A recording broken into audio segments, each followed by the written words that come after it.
काव्या, चलो बढ़िया है। काव्या में कम से कम काव्या ने वो करके दिखाया जो वो करना चाहती थी। मतलब हॉस्पिटल उसने बनवा दिया, बहुत मशक्क़त करनी पड़ी, बहुत मेहनत करनी पड़ी, बहुत लड़ाइयाँ लड़नी पड़ी, लेकिन फाइनली उसने अपनी बहन का सपना पूरा किया और उस गांव में हॉस्पिटल बना के खड़ा किया। और आज तो उद्घाटन के टाइम भी काव्या ने ही उद्घाटन किया है, क्योंकि मिस्कट चाहता था कि जो लड़की इतनी स्ट्रांग है, इतनी स्ट्रांग माइंडेड है, उसी को उद्घाटन भी करना चाहिए।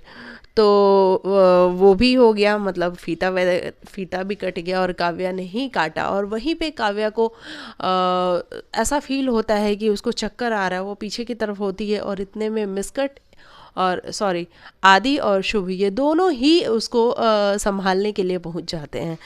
तब जाके जो प्रधान साहब हैं उनकी नज़र पड़ती है कि भाई ये बंदा कौन है, जो मेरे बेटे के साथ एक और है। वहाँ पे वो फिर पता करते हैं तो उनको पता चलता है कि ये वही बंदा है, यानी कि जो जयदीप सर हैं उनके लड़के हैं शुभ। और शुभ ही वो लड़का है जिसके साथ काव्या की मंगनी हुई थी और वो मंगनी टूट गई।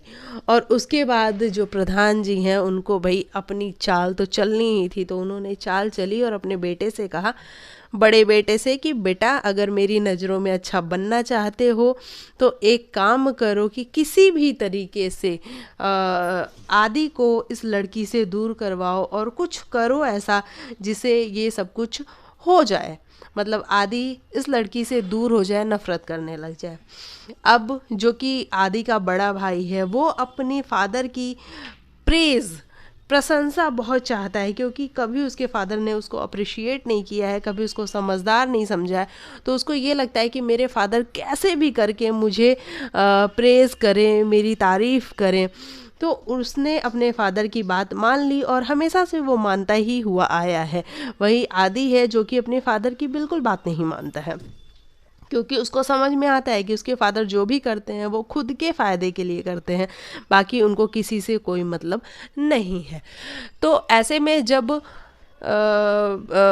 जो आदि का भाई है वो जाता है और शुभ से बात करता है। शुभ को कील लगी होती है और उसको पेन हो रहा होता है, तो वो कहता है कि भाई अगर ये कील लगी है और तुम्हारे रास्ते में कांटे भी बिछे हुए हैं तो उन कांटों को दूर करना है, तो ये जो कील का दर्द है ये उस कांटे को दूर जरूर कर सकता है। और ये जो इनडायरेक्ट सा इशारा होता है वो कहीं ना कहीं शुभ को समझ में आ जाता है।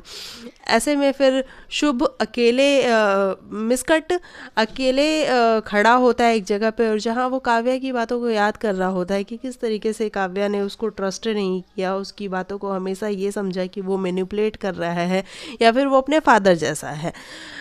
इतने में शुभ वहाँ पहुँचता है और आदि से बिना मतलब की फ़ाइट शुरू कर देता है, क्योंकि उसको तो करनी थी।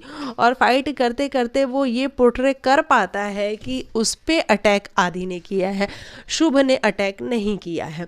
और जैसे ही पूरी फैमिली यानी कि आदि के फादर और शुभ के फादर दौड़ते हुए आते हैं, वहाँ काव्या भी पहुँचती है। वो बाजी पलट देता है और खुद नीचे हो जाता है, और जो आदि है उसके हाथ में वो जो क्या था, पत्थर था, वो पत्थर होता है और वो ऊपर होता है। तो देखने में ऐसा लगता है कि आदि ने अटैक किया है।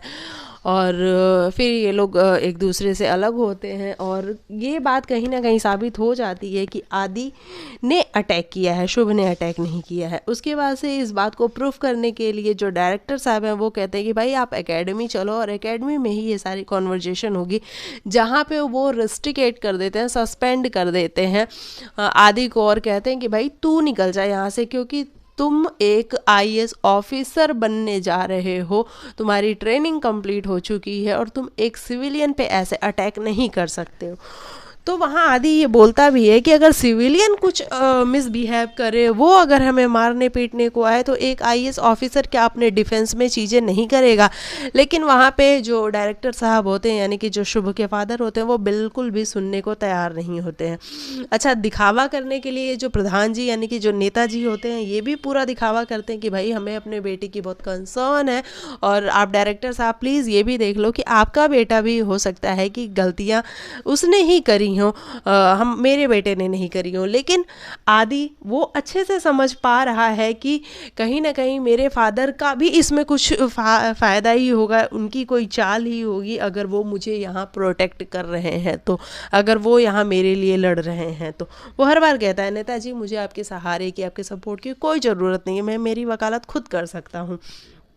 और इसके बाद बुलाया जाता है काव्या बंसल को और उनसे पूछा जाता है कि काव्या आप बताओ कि क्या आदि ने पहले भी शुभ पे अटैक किया था, उन पे जानलेवा हमला किया था। अब काव्या की यहाँ पे क्या मजबूरी होती है, वो ये बोलती है कि हाँ, लेकिन मुझे लगता है, हालांकि वो बाद में बोलना भी चाहती थी लेकिन वहाँ पे जो डायरेक्टर साहब हैं वो साफ सुनने से मना कर देते हैं। मुझे लगता है यार ये टीवी सीरियल में ना ऐसे ही दिखाता है, क्योंकि स्टोरी भी तो आगे बढ़ानी होती है। नहीं हमारी रियल लाइफ होती तो हम कहते कि नहीं नहीं उसने अटैक नहीं किया था, ऐसा ऐसा हुआ था, हम पूरी स्टोरी सुना देते और सामने वाला बंदा सुनता भी। ये ऐसे हाँ ना में आंसर और क्वेश्चन नहीं होते हैं, लेकिन ये टीवी है और यहाँ स्टोरी को आगे बढ़ाना है, कोई एक नया एंगल देना है, तो इसकी वजह से यहाँ हाँ ना में आंसर होते हैं। तो वही वाली चीज़ यहाँ हमें देखने को मिली और आदि भी सरप्राइज़ है कि मतलब काव्या ऐसा कर रही है। और फिर आदि अपने घर को निकल पड़ता है कि ठीक है भाई तुमने सस्पेंड कर दिया मुझे, मैं अपने घर को जाता हूँ। और वहीं जो आदि का फादर है वो बहुत खुश होता है, अपने बेटे से कहता है, बड़े वाले से, कि आज मैं बड़ी प्राउडली कह सकता हूँ कि तुम मेरे बेटे हो और तुम राजनीति कूटनीति खूब जानते हो और मुझे अच्छा लगा। लेकिन वहीं जो उसका भाई है आदि का, उसको बुरा भी फील हो रहा है कि मतलब आदि तेरा दिल दुखाया मैंने और तब जाके मुझे अपने फादर से थोड़ी प्रेज़ मिली है, तो ऐसी प्रेज़ का क्या फ़ायदा है कि किसी का दिल दुखाओ तब जाके आपको तारीफ़ मिलती है। उसकी आंख में आंसू भी आते हैं और वो मन में ही कहता है कि भाई मुझे माफ़ कर दियो। तो इस तरीके की चीज़ें होती हैं। लेकिन अब हमें आगे जो चीज़ें देखने को मिलेंगी वो ये होगा कि आदि अपने घर पे पहुंचता है, काव्या अपने घर पे पहुंचती है और काव्या के घर पे काव्या की मदर पूछती है कि तुमने शुभ को माफ़ कर दिया, और आदि के घर पे बात होती है कि क्या काव्या के साथ वो अभी भी, तो आदि सीधा कहता है कि मुझे काव्या के बारे में कोई बात नहीं करनी है, ना ही उसकी शक्ल वापस देखनी है। मतलब एक तरीके से ये हम कह सकते हैं कि वो काव्या से नफरत करने लग गया है, उसको बुरा फील होता है कि भाई ये पूरी बात तो बताती है लड़की। तो ऐसी सारी चीज़ें हैं। और बाकी इस्माइल आपने शुभ के चेहरे पे देखी, उसे लग रहा है उसने जंग जीत ली है। तो अब देखते हैं आगे क्या स्टोरी आगे बढ़ती है और क्या कुछ होता है। तो ये रहा मेरे हिसाब से आज के एपिसोड का रिव्यू। बाकी आप लिखिएगा आपको क्या कुछ है कहना। मैं मिलती हूँ आपको नेक्स्ट वीडियो में, तब तक के लिए बाय बाय, टेक केयर, अपना ख्याल रखिए।